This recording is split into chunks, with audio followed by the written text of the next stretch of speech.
If you weren't here the first service, this won't make sense, but I got good news. They let me keep the clicker, so I still have control.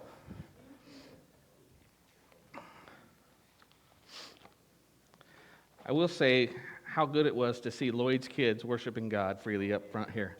I think parents are doing an amazing job. Those kids have a lot of unique beacons in their life, and so I think they're going to do well. I'm going to talk to you about being a unique beacon, not just a beacon, but a unique beacon. And I'm going to be going over a few passages in the Bible. One of them I forgot to put up here. Oh, I forgot. I got the clicker.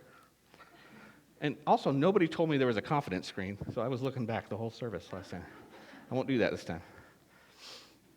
I'm going to be talking a little bit into Matthew chapter 5, verses 14 through 16, John chapter 8, verse 12, and then a little bit into 1 Peter chapter 4.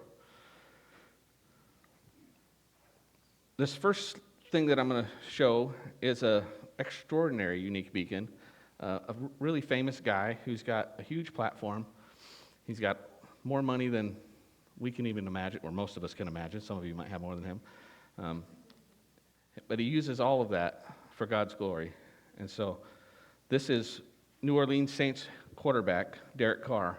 I watched a sermon he spoke the other day, and this is what he said. God uses imperfect people from all backgrounds in life to change their community so that he will get the glory, not you. Give him back the glory and see what he can do. It's kind of a common theme you'll see through this morning. Everything we're doing, we should be doing for God's glory, not for ours. What is a beacon?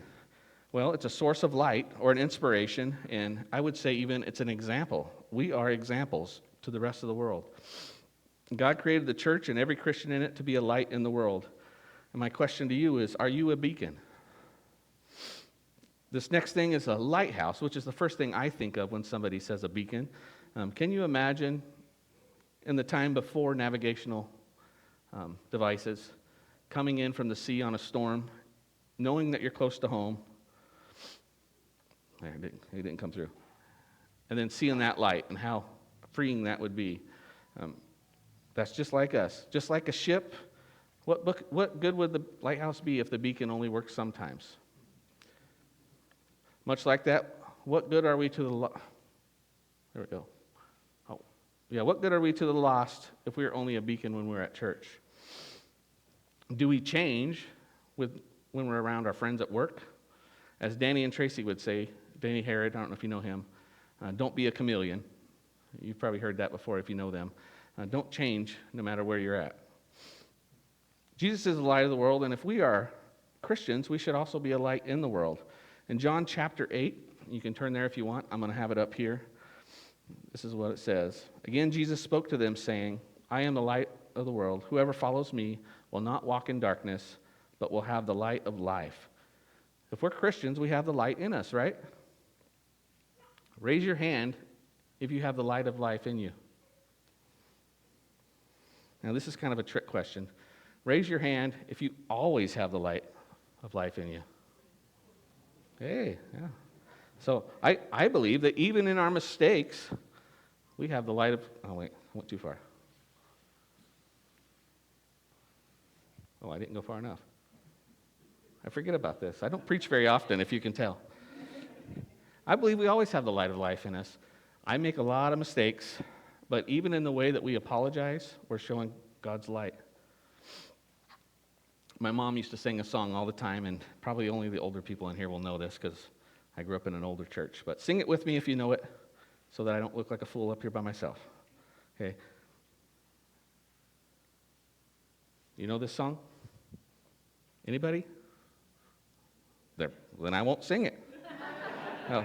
This is how it goes. It goes, you can't be a beacon if your light don't shine. You can't be a beacon if your light don't shine. There's a little light in all of us by God's design. You can't be a beacon if your light don't shine. I thought people would know that. Nobody knows that. It's a good song. There's a message in this song that we could use a lot, and so I put up some of the things that I have to think about this song. These are mistakes that I've done. So what about when someone cuts you off in town Or when the 16-year-old fast food worker forgets your sweet and sour sauce. That's me. Yeah. Or when a new guest at church takes your seat. Have you seen that? I've been to several churches and came in and sit down as somebody that's speaking and had people come up to me and say, I'm sorry, you're in my seat. When really what we should be doing is, hey, come take my seat, you know. What about when Josh didn't sing enough hymns this morning? Yeah. We've probably all seen that before too. Matthew 5 and John 8 both tells us as Christians we should be a light in the world. What about this song, You Can't Be a Beacon If Your Light Don't Shine? What if it were worded like this, and I don't necessarily think this is true. It's not working. There it is. What if it's, you can't be a Christian if your lights don't shine?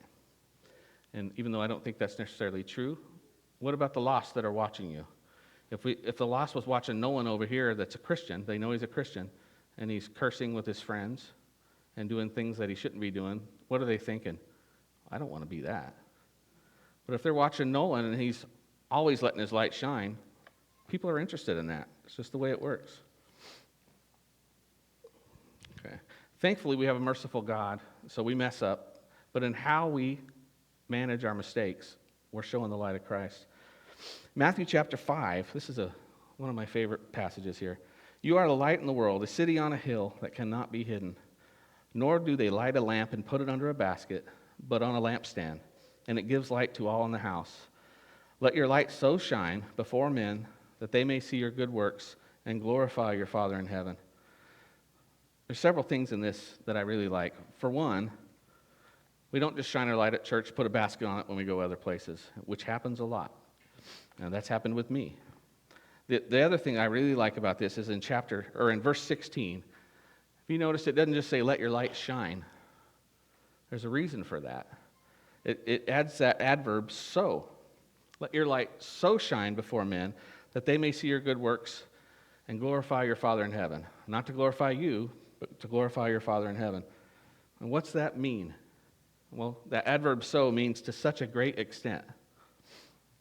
Aren't you glad that God didn't just love the world? Remember John 3:16. For God so loved the world, he so loved it. He so loved it so much that he gave his only begotten Son that he so loved because he so loved me. You have a great Father in heaven who loves you. He loves you so much that he made you unique. Always remember you're unique. And to remember that, here's a funny little saying. You're unique just like everyone else. So be a unique beacon. What I mean by that is you're the only one of your kind. There's no one else like you, and you can reach people for Christ that I can't. We all have different giftings and personalities, different dislikes, different traits. We all respond differently.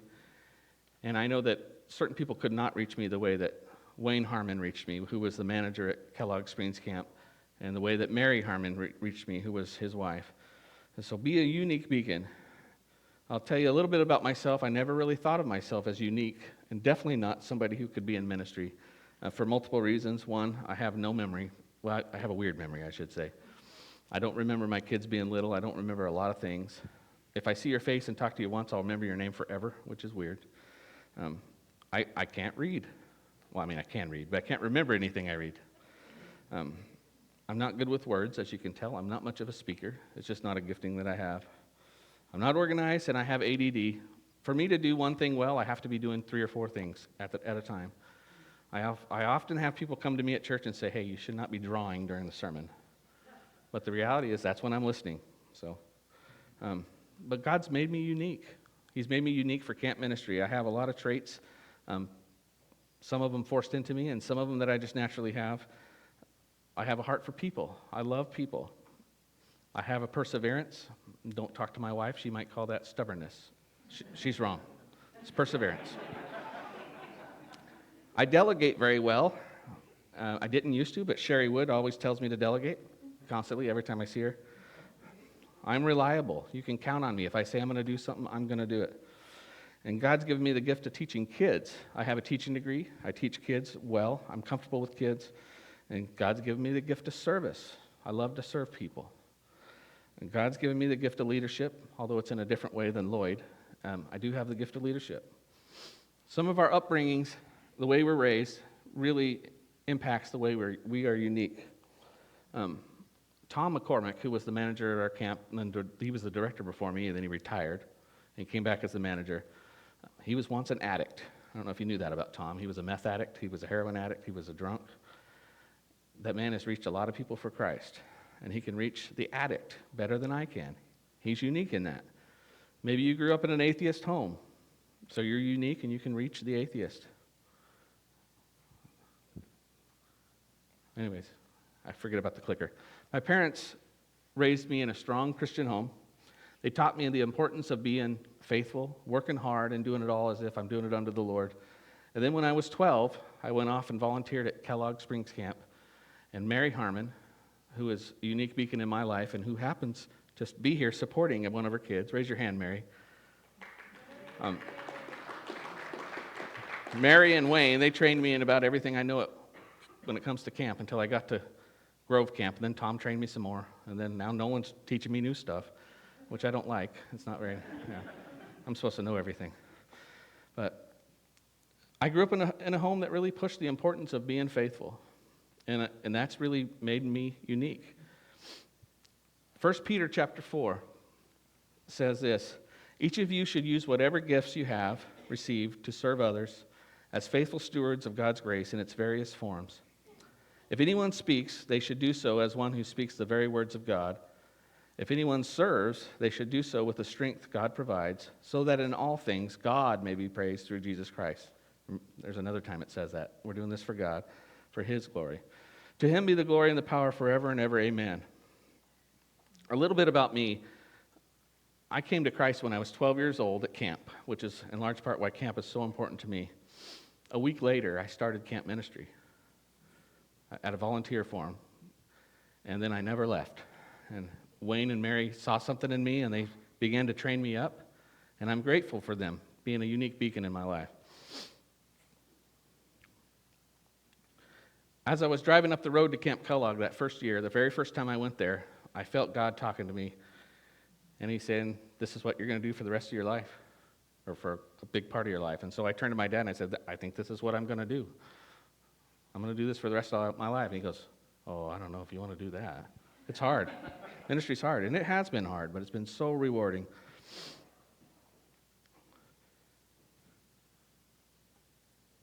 Sorry. I clicked the button. Really shouldn't have given me the clicker. I've had so many amazing mentors in ministry, in camp ministry. Bob, I'm going to talk about in a minute. He was one of them. Wayne, Mary, Tom McCormick at camp. Now I get Lloyd. There's just so many great ones around that have really influenced the way I do ministry. I've been able to pray and baptize. I've lost count. I don't even know how many kids. Been able to pray with them and baptize them into Christ. That's pretty fun, let me tell you. And I've been able to sit on the banks of the river as 1,000 others were being baptized into Christ. It's quite a unique ministry. I think I was already there. I'm so grateful for my other brothers and sisters in Christ that have spoken into my life and spoken into my kids' life. We have a son he's very, well, I guess stubborn is the word. Oh, no, it's not stubborn. We had a unique beacon that was able to speak in his life, and he happens to be one of the OCEF pastors in Daniel Baker. You guys all know Daniel Baker? He's pretty amazing. And so I'm grateful for the unique beacons that not just pour into their own kids, but into my kids. And so that's why camp ministry is so important. You have so many camp volunteers that are unique beacons that come together to raise our kids for Christ with us. I'm trying to see where I am. Like I said, it's important that kids see us shining our light always. Kids are watching. The lost are always watching. A very wise man that I've been talking about, Bob, said this my first year ever I was volunteering at camp as a counselor, I think, and I never forgot it, and this has impacted the way I do ministry. This is what he said.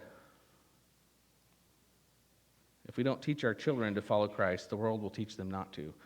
And that's so true today. I don't know if you've noticed all that's going on in the world. I think about that in every decision we make at camp. So I want to encourage you to keep shining your light. Myrtle Point is a bright beacon in this community and around the world. We noticed your impact on our camp immediately, and we're so grateful for you. Keep serving your community. Don't be afraid to be uncomfortable. When you come to camp, our counselors are always not afraid to be uncomfortable, to be bold, to look a little goofy doing the Tarzan song that we did this morning, so that kids might know Jesus. So keep shining your light. I have a picture here of one of our last winter camps, and there's 25 or 30 unique beacons in this picture.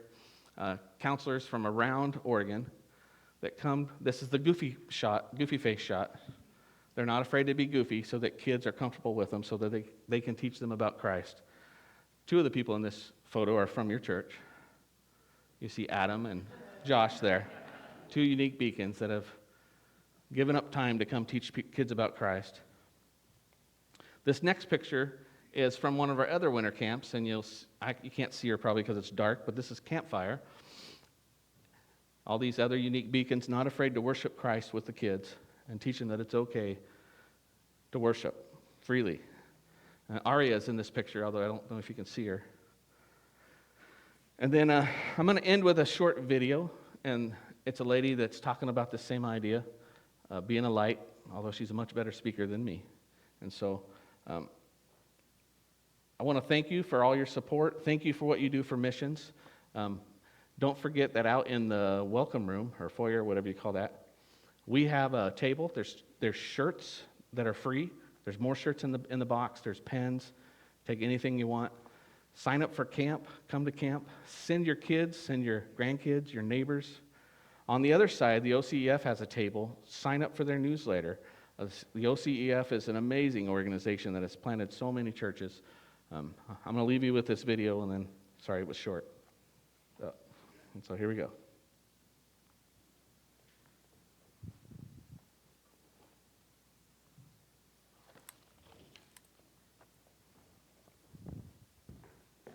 In the beginning, this grand conductor, hands poised in silence and darkness, telling instruments when to ascend their notes with one brush of his hand. Stars and sun and moon draw their bows across strings and fire up the skies with light. Water rushes percussive, surging and beating its timbre. God's light has a way of changing nothing into something. This earth we know started off void, nothingness, until God said, "Let there be light." And there was light and life and breath. Shards of brightness interrupted earth's nothingness until earth was never the same again.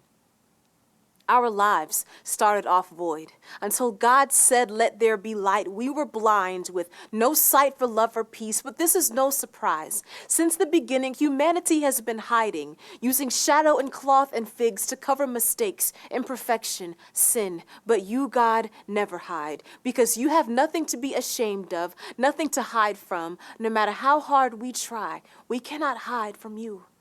So you sent your son, who carried heaven's brightness around his shoulders, a redeemer to rescue the captives, to save the prisoners from themselves, and your light pierced our eyes. Cut to our soul, we could barely lay our sights on him who paid our ransom, him who is the embodiment of light and salvation, the Son of God, came to shine. That our eyes might focus on the one who sent him, that he may search and know us, that our hearts may desire to follow him, that our lives may be open and laid bare before him, that we may follow the light of the world, walk in the light of the Lord, that we would be light to a dying world. God is still saying, "Let there be light." And his light still shines on hearts and souls, gives truth and hope. May the way we love shine his light. May how we spend our cents and seconds shine his light. May our hearts and minds shine his light. May our lives shine his light.